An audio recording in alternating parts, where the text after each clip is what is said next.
ರಾಜ್ಯಾದ್ಯಂತ ಕುರುಬರಿಗೆ ಒಂದೇ ಒಂದು ಕುರುಬ ಸಮಾಜಕ್ಕೆ ಟಿಕೆಟ್ ನೀಡಿಲ್ಲ.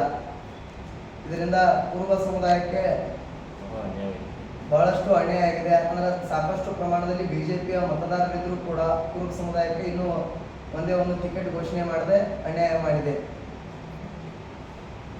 ನಾವು ಪ್ರತಿಯೊಂದು ಜಿಲ್ಲೆಯಲ್ಲಿ ಇದನ್ನು ಖಂಡಿಸ್ತೇವೆ ಮತ್ತು ಬಿಜೆಪಿಗೆ ಮತ ಹಾಕದೆ ನೀಡದೆ ಇರುವಂತಹ ಬಹಿಷ್ಕಾರವನ್ನು ಎಲ್ಲ ಕಡೆ ತಿಳಿಸ್ತೇವೆ. ತಮ್ಮ ತಾಯಿಯನ್ನು ಬಿಟ್ಟ ಎರಡನೇ ತಾಯಿ ಅಂತ ಬಿಜೆಪಿ ಪಕ್ಷವನ್ನ ಈಶ್ವರಪ್ಪನವರು ತಿಳಿದಿದ್ರು. ಅಂತ ನಾಯಕರನ್ನ ಇವತ್ತು BS ಯಡಿಯೂರಪ್ಪ ಹಾಗೂ ಇನ್ನು ಕೆಲವೊಂದು ಮುಖಂಡರು ಅವರನ್ನು ತುಳಿಯುತ್ತಿದ್ದಾರೆ, ಮೂಲೆ ಗುಂಪು ಮಾಡ್ತಾ ಇದ್ದಾರೆ ಪಕ್ಷದಾಗ ಅಂತ. ಅದರಿಂದ ಇದನ್ನೆಲ್ಲ ನಮ್ಮ ಕಮ್ಯುನಿಟಿ ಅಂದ್ರೆ ಕುರುಬ ಸಮುದಾಯ ಅದನ್ನೆಲ್ಲ ಗಮನಿಸ್ತಾ ಇದೆ. ಅದರ ಜೊತೆಗೆ ನಾವು KS ಈಶ್ವರಪ್ಪನವ್ರ ಜೊತೆ ನಾವೆಲ್ಲರೂ ಇದ್ದೇವೆ.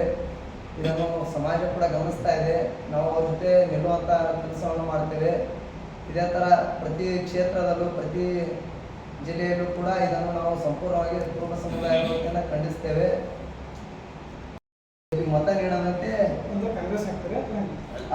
ಆಯಾ ಜಿಲ್ಲೆ ಒಳಗೆ ಅವರು ನಿರ್ಧಾರ ಮಾಡ್ತಾರೆ. ಯಾಕಂದ್ರೆ ಹಾಕತ್ತೇವೆ ನಾವು ಇನ್ನು ಬಿಜೆಪಿಗೆ ಮತ ನೀಡಬೇಡಿ ಅಂತ ಮಾತ್ರ ಹೇಳ್ತೇವೆ.